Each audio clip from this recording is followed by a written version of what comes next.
नमस्कार दोस्तों, शेयर बाजार में ऐतिहासिक गिरावट, निवेशकों के 19.5 लाख करोड़ रुपए से भी अधिक डूब गए। अब निवेशकों को क्या करना चाहिए? सोमवार की सुबह शेयर बाजार में निवेशकों के लिए किसी दुस्वप्न से कम नहीं रही। बाजार खुलते ही बिकवाली का ऐसा भूचाल आया कि बीएसई यानी कि बॉम्बे स्टॉक एक्सचेंज में लिस्टेड कंपनियों का मार्केट कैपिटलाइजेशन करीब 19.5 लाख करोड़ रुपए घट गया। शुक्रवार को बंद होने के समय बीएसई का कुल मार्केट कैप 403,41,043 करोड़ रुपए था, जो अब गिरकर 383,95,173 करोड़ रुपए रह गया। यह गिरावट भारतीय निवेशकों के लिए एक बड़ा झटका साबित हुआ है। अमेरिकी राजनीति का असर कहा जा रहा है कि बाजार पर पड़ा है। इस भारी गिरावट के पीछे एक प्रमुख कारण है अमेरिकी राष्ट्रपति डोनाल्ड ट्रंप। उनके ही कहर से भारतीय शेयर बाजार में ही नहीं, पूरे दुनिया में भूचाल आ गया है। उनके ही बयानों और नीतिगत संकेतों का असर हुआ है। ट्रंप के द्वारा पूरे दुनिया पर थोपा गया टैरिफ और इसके साथ साथ उनके उलूल जुलूल बयानों के कारण मार्केट में उथल पुथल मचा हुआ है। अमेरिकी राष्ट्रपति डोनाल्ड ट्रंप का मानना है कि वह अमेरिका को फिर से एक मैन्युफैक्चरिंग हब बनाना चाहते हैं, यानी वह चाहते हैं कि कपड़े, जूते से लेकर इलेक्ट्रॉनिक गुड्स तक सब कुछ अमेरिका ही बनाए। तो इस वजह से पूरे दुनिया जो है वो सख्ते में आ गई है कि पता नहीं आगे चलकर अब क्या होगा।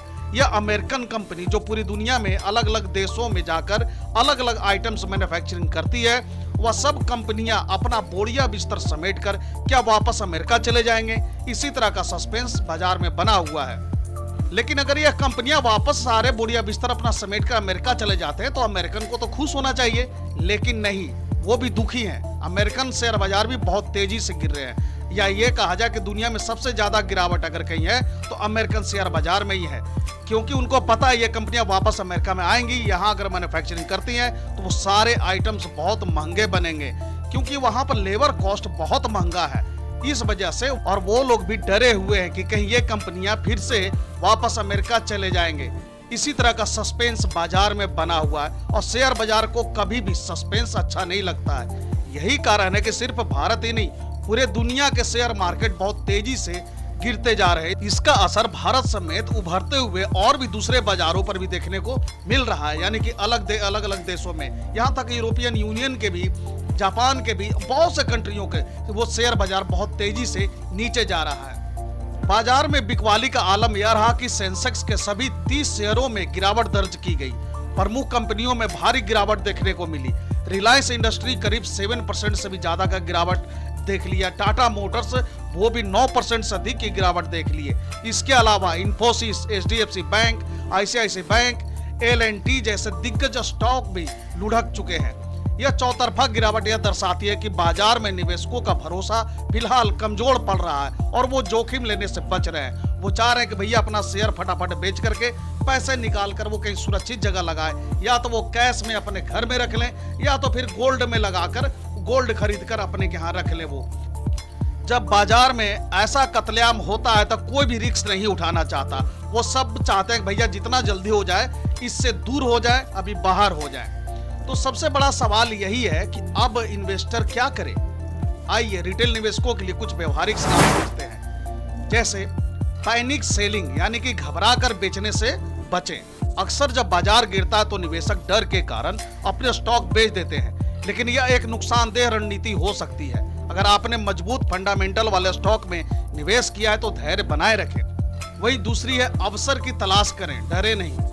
हर गिरावट अपने साथ एक अवसर भी लाती है। अगर आप दीर्घकालिक निवेशक हैं तो यह समय उन शेयरों को कम कीमत पर खरीदने का हो सकता है जो भविष्य में अच्छा प्रदर्शन कर सकते हैं। वही तीसरी बात, एवरेजिंग से फिलहाल बचें। हालांकि एवरेज करना एक आम रणनीति होती है, लेकिन वर्तमान में बाजार की स्थिति स्पष्ट नहीं है। ऐसे में जल्दबाजी में स्टॉक की एवरेजिंग से और अधिक नुकसान हो सकता है।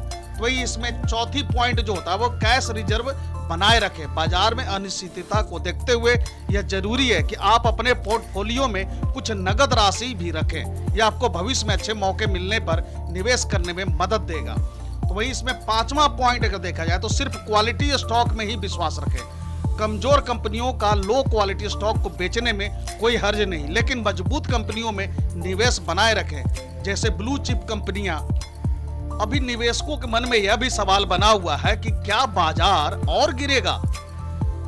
इस पर यही कहा जा सकता है कि यह कहना मुश्किल है कि बाजार ने अभी बॉटम देखा है या नहीं। जब तक वैश्विक अनिश्चितता, खासकर यानी कि विशेषकर अमेरिका के राजनीतिक और फेडरल रिजर्व की ब्याज दर नीति बनी रहेगी, तब तक भारतीय बाजार में उथल पुथल जारी रह सकती है। हालांकि भारतीय अर्थव्यवस्था के मूलभूत संकेत अभी भी मजबूत है। महंगाई नियंत्रित है, जीडीपी ग्रोथ स्थिर है और सरकारी नीतियां भी स्थायित्व प्रदान कर रही है। इन सब का निष्कर्ष की अगर बात करें तो वर्तमान गिरावट निश्चित रूप से चौंकाने वाली है, लेकिन बाजार में ऐसा उतार चढ़ाव सामान्य है। दीर्घकालिक निवेशक को धैर्य, विवेक और सही रणनीति अपनाने की जरूरत है। पैनिक में लिए गए निर्णय भविष्य में पछताने का कारण बन सकते हैं। यह समय धैर्य और अनुशासन का है, न कि डर और जल्दबाजी का। शेयर बाजार में सफलता वही पाता है जो तूफानों में भी संतुलन बनाए रखता है। तो यदि आप निवेशक हैं तो आज के नुकसान को अस्थायी माने और विवेक से काम ले। भविष्य फिर अवसर लेकर आएगा।